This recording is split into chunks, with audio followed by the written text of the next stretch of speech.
Para este tema de la derivada de funciones implícitas se denomina así ya que la función, como se puede ver acá, la variable y está presente casi en todos los términos, el cual hace que el procedimiento de despeje de la variable y, que es la variable dependiente, se complique. Entonces, es necesario acá aplicar la derivada de funciones implícitas.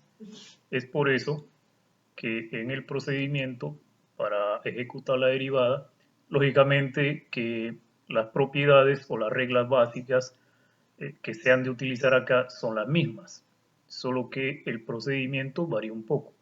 Por ejemplo, en la solución, como hay dos extremos acá, y se deriva ambos extremos, es decir, la derivada de este grupo de dos términos igual a la derivada de estos dos, como se muestra en este momento. Luego, como hay una suma, se deriva cada uno de los términos de esa suma, como se puede ver acá. Y acá hay una resta, por lo tanto se deriva cada uno de los términos de esa resta, ¿no? Es parte de una de las propiedades de las reglas básicas, ¿no? Luego, como acá tenemos una multiplicación 3x a la 2 por y, entonces aplicamos la derivada de una multiplicación, ¿no?, de la regla básica, que es el primero, sería 3x al cuadrado, por la derivada del segundo, que sería la derivada de y, más la derivada del primero por el segundo. Ese es el procedimiento de la derivada de la regla básica de la multiplicación. Entonces acá la derivada de esta expresión ya tenemos, también es parte de una regla básica, donde el exponente pasaría a multiplicar, luego el exponente resta 1, ¿no?, y acá como 5 divide no altera nada, multiplicado por la derivada de esa variable. Igual es acá también, es una propiedad de la regla básica, donde el exponente pasa a multiplicar, luego el 5 resta 1 y se multiplica por la derivada de la variable, menos 2, en este caso, por la derivada de x con respecto a x. O sea, como no tiene un exponente mayor a 1, eso queda ahí.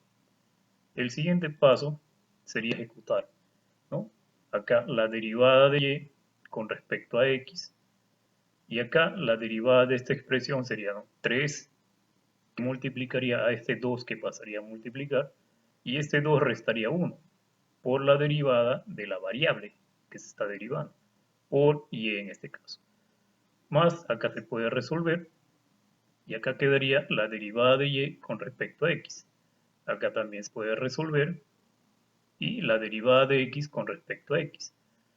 Acá la derivada de x con respecto a x. Luego acá se puede resolver, ¿no?, quedaría así, y acá la derivada de x con respecto a x, y acá todo lo demás queda igual, pero acá también, todo esto también.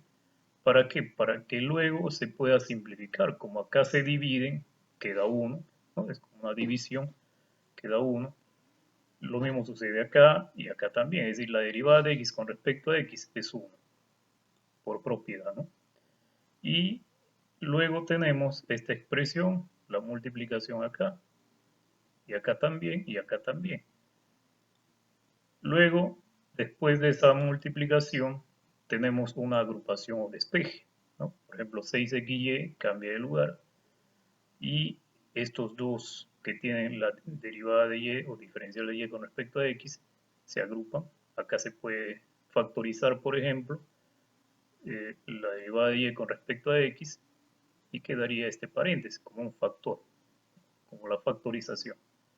Luego, como esta expresión está multiplicando, pasaría a dividir, ¿no?, y quedaría así. Entonces, recordar que la derivada también es una pendiente. En este segundo ejemplo sobre la derivada de una función implícita, el objetivo es determinar la pendiente, el ángulo y la ecuación de la recta tangente al círculo de esta ecuación. que es la ecuación de un círculo. Pero vamos a determinar todo esto en el punto 3 para x, 4 para y, y en el otro punto 3 para x y negativo 4 para y. Entonces, la solución sería, primero, determinar la derivada de ambos lados de la igualdad, ya que la derivada de una función implícita implica eso, derivar ambos extremos de la igualdad. Como aquí es una suma, se deriva cada uno de los términos de esa suma. Y la derivada de un número por propiedad básica es 0.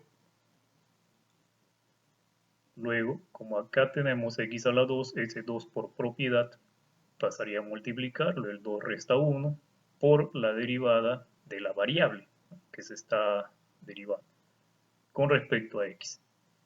También acá, el 2 pasaría a multiplicar y ese mismo 2 resta 1, ¿no?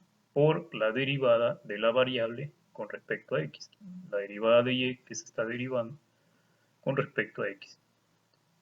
Luego, al resolver acá, ¿no? Tenemos la derivada de x con respecto a x, acá también se puede resolver, la derivada de y con respecto a y, igual a 0. Luego, como la derivada de x con respecto a x es 1, ¿no? Son iguales, se puede luego despejar, hacer un despeje. Antes de eso, podemos multiplicar acá, una multiplicación simple, y luego hacer el despeje, ¿no? De este 2x, al cambiar el lugar, cambia de signo.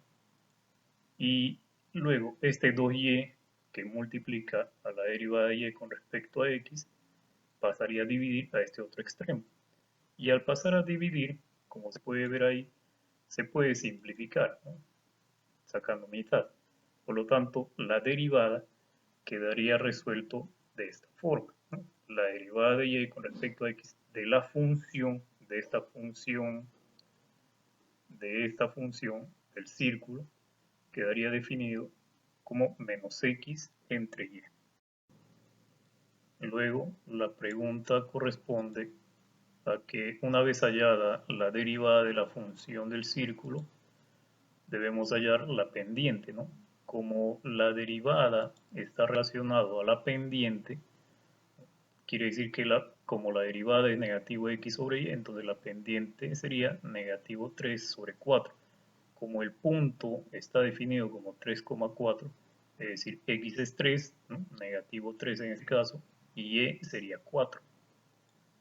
Luego, la ecuación de la recta, para determinar la ecuación de la recta, lo hemos visto en un tema anterior, ¿no? Tendríamos y de la variable menos el valor y de este punto, que sería 4, igual a la pendiente que tenemos acá, por x, que es la variable de la ecuación, menos el valor x del punto, que es 3. Y al resolver, este 4 multiplica cada uno de estos, y este negativo 3 multiplica cada uno de estos, que sería de esta forma. Y al agrupar tenemos la ecuación de la recta que pasa por este punto y es tangente a la curva. Luego, después de haber hallado la ecuación de la recta que es tangente a la curva y pasa por este punto, ahora encontraremos el ángulo que genera esa recta con el eje X. Para eso necesitamos el valor de la pendiente, ¿no? Que es negativo 3/4. Y para eso utilizaremos la calculadora científica. Como el arco tangente de un valor negativo, como el valor es negativo, sería un ángulo referencial. Entonces el ángulo nos va a salir negativo. Como nos sale negativo, debemos sacar la diferencia con el 180. Quiere decir que el ángulo verdadero que forma la recta con el eje X sería este. Entonces, el ángulo que forma la recta que pasa por este punto y es tangente a la curva es este. Por lo tanto, sería negativo, ¿no? Como se puede ver acá y acá con respecto a la pendiente. Luego, tenemos el valor de la pendiente que pasa ahora por este otro punto. Es diferente al anterior. Son puntos diferentes. Entonces, la pendiente sería la misma, negativo x sobre y, pero en este caso x es 3, ¿no? Menos x, que es menos 3, pero y es negativo 4 ahora. Entonces, menos entre menos es más. Entonces, acá la ecuación o la pendiente es positivo. Entonces, cuando la ecuación es positivo, se dice que va hacia arriba. Cuando la pendiente es negativo, se dice que va hacia abajo. Si la pendiente es positivo, va hacia arriba. Si la pendiente es negativo, va hacia abajo. Y la ecuación de esta recta tangente a la curva y que pasa ahora por este otro punto, tendríamos, ¿no?, y menos el valor y de este punto, que es negativo 4, igual a la pendiente por x, que es la variable, menos el valor x del punto, y al resolver, ¿no?, este 4 multiplica con cada uno de estos, y al ordenarlo tenemos la ecuación de la recta. Luego de la ecuación de la recta tenemos acá el ángulo. El ángulo, o para obtener el ángulo que pasa o que se genera entre el eje X y la recta, ¿no?, tenemos el arco tangente y el arco tangente de este ángulo. Como es positivo, no será necesario restar, ¿no? Entonces el ángulo sería este. La gráfica muestra todo el procedimiento, la ecuación de la circunferencia, ¿no?, el cual se le ha aplicado la derivada implícita, porque esta es la función, del cual hemos obtenido una pendiente que era menos x sobre y, que pasa por este punto y por este punto, ambas rectas tangentes. En realidad, como el círculo está formado por infinitos puntos, entonces va a existir seguramente muchas rectas tangentes, pero en este caso tenemos este punto y este punto. Entonces, por este punto pasa o se genera esta recta tangente, ¿no?, tangente a esta curva, y tiene esta expresión, ¿no? Como al observarlo hacia la derecha, este da la impresión que estaría subiendo, por lo tanto es positivo, ¿no? El ángulo es agudo. Y la otra recta tangente a la curva que pasa por este punto es este, y al observarlo hacia la derecha daría la impresión que estuviera descendiendo, por eso es negativo, la pendiente salía negativa. Entonces esa relación entre las pendientes o los ángulos que genera el eje X con la recta que se está formando, y ambas rectas son las rectas tangentes, ¿no?, a la curva en diferentes puntos. Como les decía en algunas clases pasadas, la pendiente está relacionada, o es lo mismo decir la pendiente que la tangente. Entonces, la pendiente de esta curva, de esta circunferencia, ¿no?, está definido como menos x sobre y. Y a partir de esa función o esa nueva función, por una derivada o una derivación implícita, se ha podido determinar el valor de esa pendiente. Y a partir de esa pendiente podemos encontrar las diferentes rectas que se estarían o que estarían pasando o coincidiendo con algún punto de esta circunferencia. En este caso, este punto pertenece a la circunferencia. Y en este caso existe una recta tangente a esta curva que coincide en este punto ambos, ¿no? Entonces es la recta tangente a esta curva y que tiene el punto de tangencia a este y a este. Pero como puede ver, ambas rectas tienen diferente expresión, ¿no?, porque son diferentes rectas y además pasan por diferentes puntos.